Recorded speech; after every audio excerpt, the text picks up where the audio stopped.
Bruce Wayne again with another story. Now, remember when I mentioned to you that I lived at 49 Miami Drive in Independence City, which is a town inside of the parish. So Independence City is in Portmore, which in Portmore is in St. Catherine. St. Catherine is the parish. For those living in the United States, a parish is similar to a state. And so Portmore is the city, and then Independence City is the town.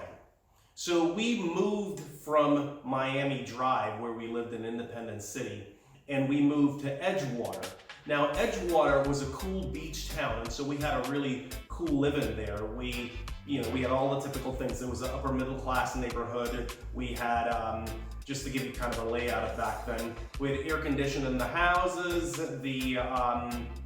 The neighborhood was middle class. We had 10-speed bikes, I remember. I remember when my brother getting his first 10-speed bike.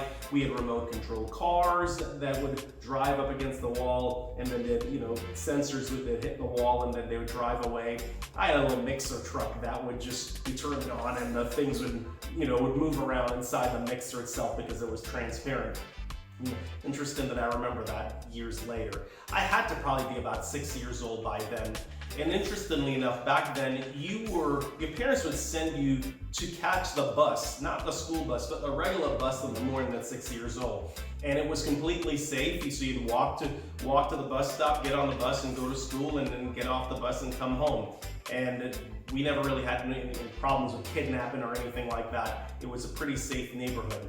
Now, as far as a couple of stories, remember we still had the tenant for my last story. I mentioned that we had my mother took care of 4 people as a caretaker in another wing of our house. So that business continued from Independence City to when we moved to Edgewater.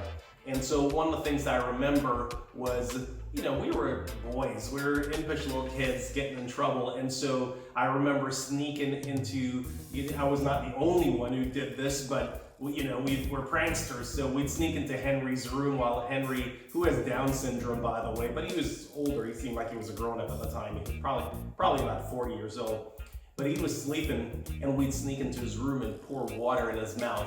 And then we'd go, "Wake up, Henry, wake up!" And then Henry would wake up and go, and of course, when he swallowed, we'd giggle and run out of the room laughing. And of course, I upped my game because one day I rolled some paper up, and then I stuck it in his mouth, and I'm sitting there trying to light it on fire because I wanted him to look like he was smoking.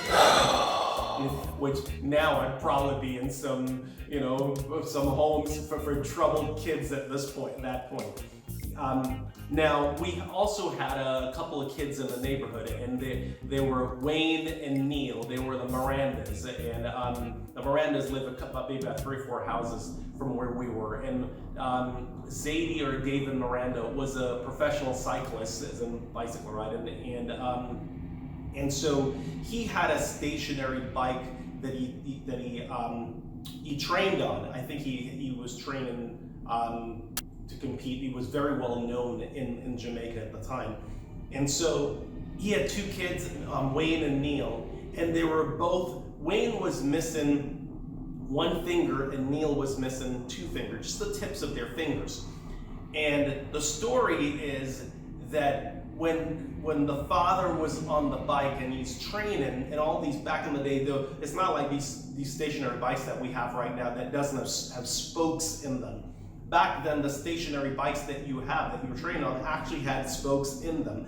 And so while the father was there training, on the bike, Neil, the younger brother, stuck his brother's finger, Wayne, in his index finger in the spokes, and it instantly chopped off his finger, the tip of it, and just reflexively grabbed this brother and stuck his hand in there, and it chopped off both the tips of both fingers. So both of them were missing fingers as well. Now, another thing that, if you may be wondering, why did I've never been drunk or high, and I've never smoked in my life. And the reason why I didn't smoke is because my father used to wake us up. He was a chain smoker, and he used to wake my brother Wayne and Colin up and he used to send them to go get cigarettes at 2 a.m. in the morning. So here are these young boys, and they're getting woken up at 2 o'clock in the morning, and they have to walk like a couple of miles to the only store. He always seemed to know which store was open at that time of the night, and he would send them out there to go get cigarettes at 2 o'clock in the morning and bring it back home. So of course, you know, they didn't seem like it was a pleasurable thing. It wasn't like a fun trip for them to do it when you're waking up young boys basically to go out that time of the night. So that had a negative impact on me, and we never really none of us smoked because of that. One of the things though that I remember very clearly about my father is that he actually used to sneak us off to the movies on a weeknight.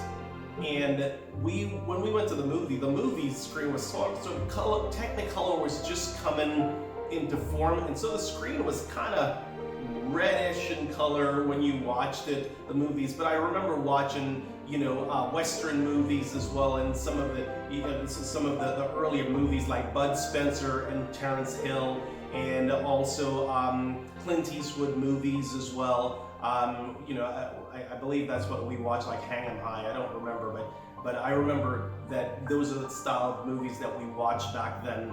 So those are my stories from 49 Miami Drive in Independence City.